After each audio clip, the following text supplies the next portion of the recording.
तर बुलेटिनमध्ये आपल्या सगळ्यांचं पुन्हा एकदा स्वागत।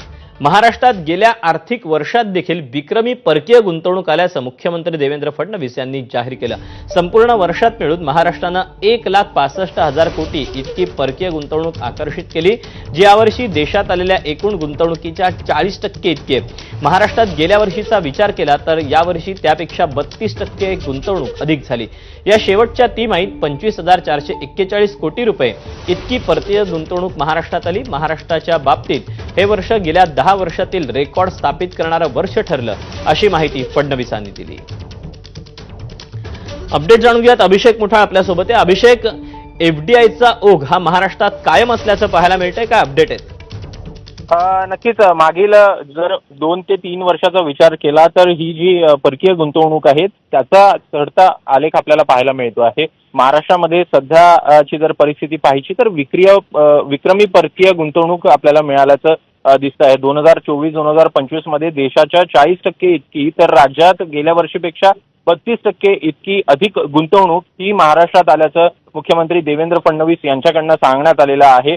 जर का शेवटच्या तिमाहीचा विचार केला जानेवारी ते मार्च दरम्यानचा तर 25,441 कोटी रुपये इतकी परकीय गुंतवणूक ही महाराष्ट्रात आलेली आहे। एकूणच जर संपूर्ण परकीय गुंतवणूक एफडीआयचा विचार केला तर गेल्या 10 वर्षातली ही रेकॉर्ड गुंतवणूक आहे। मागील जर पहिले 9 महिने पाहिले तर त्याचा देखील आपल्याला रेकॉर्ड मोडल्याचं पाहायला मिळतं आणि त्यामुळे एकूण जो एफडीआयचा आलेख आहे तो महाराष्ट्राचा वाढता आपल्याला दिसतो आणि त्यामुळे येत्या काळामध्ये जे WEF मध्ये मुख्यमंत्री गेलेले होते त्यानंतर जी इम्पिचमेंट झालेली होती, जे पिच झालेले जे काही गुंतवणूक असेल ती देखील येण्यास आपल्याला येत्या काळामध्ये आपल्याला ती दिसणार आणि त्यामुळे यामध्ये वाढ जी आहे ती येत्या काळामध्ये आपल्याला होताना दिसेल। नक्कीच अभिषेक, तू राहाच, आणखी एका बातमीचे अपडेट तुझ्याकडून जाणून घ्यायचेच आहेत। तेव्हा गेल्या आर्थिक वर्षीच्या तुलनेमध्ये महाराष्ट्रामध्ये यंदा देखील विक्रमी गुंतवणूक आल्याचा दावा मुख्यमंत्री देवेंद्र फडणवीस यांनी केलेला आहे आणि त्यामुळे आता आगामी काळामध्ये परकीय गुंतवणूक अधिकाधिक आपल्याकडे आणली जाईल असं देखील त्यांनी म्हटलेलं आहे। संपूर्ण वर्षात मिळून महाराष्ट्रानं 1,65,000 कोटी इतकी परकीय गुंतवणूक आकर्षित केल्याचं मुख्यमंत्र्यांनी म्हटलंय आणि ही जी गुंतवणूक आहे ती यावर्षी देशात आलेल्या एकूण गुंतवणुकीच्या 40% इतकी आहे।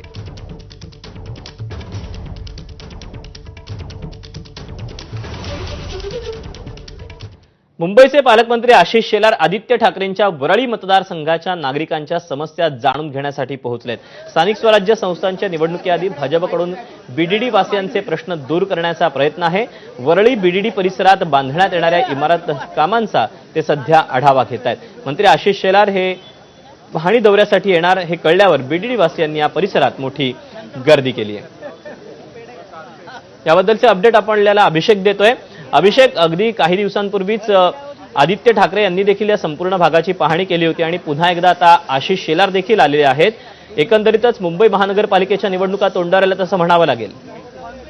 बरोबर आहे दीपक, स्थानिक स्वराज्य संस्थांच्या निवडणुका ह्या कधीही लागू शकतात आणि त्यामुळे सर्वपक्षीय एकूणच बीडीडी वासियांना कुठेतरी आकर्षित करण्याचा प्रयत्न असेल किंवा त्यांचे प्रश्न जे आहेत ते समजून घेण्याचा प्रयत्न करताना पाहायला मिळत आहेत। मंत्री आशिष शेलार यांनी देखील आता आपला मोर्चा हा वरळीकडे वळवल्याचा दिसत आहे। या अगोदर जरी पाहायचं तर जे स्थानिक आमदार आहेत आदित्य ठाकरे यांच्याकडनं देखील बीडीडीच्या जे नवीन बांधकाम इमारती होत आहेत त्याच्या कामाची पाहणी केलेली होती आणि आता मंत्री आशिष शेलार यांच्याकडनं देखील या संदर्भात पाहणी होताना दिसते। सोबतच ते आदित्य ठाकरेंच्या जे मतदारसंघातले हे बीडीडी वासी आहेत त्यांच्या देखील समस्या आहेत ते जाणून घेणार असल्याचं देखील कळतं आहे। एकूणच मोठ्या प्रमाणात इथं नागरिक देखील दाखल झालेले आहेत, अनेक समस्यांना त्यांना तोंड द्यावं लागतं आणि त्यामुळे मोठ्या प्रमाणात बीडीडी वासियांची देखील इथं आपल्याला गर्दी सध्याला दिसते। अभिषेक, धन्यवाद दिलेल्या सगळ्या सविस्तर माहितीबद्दल।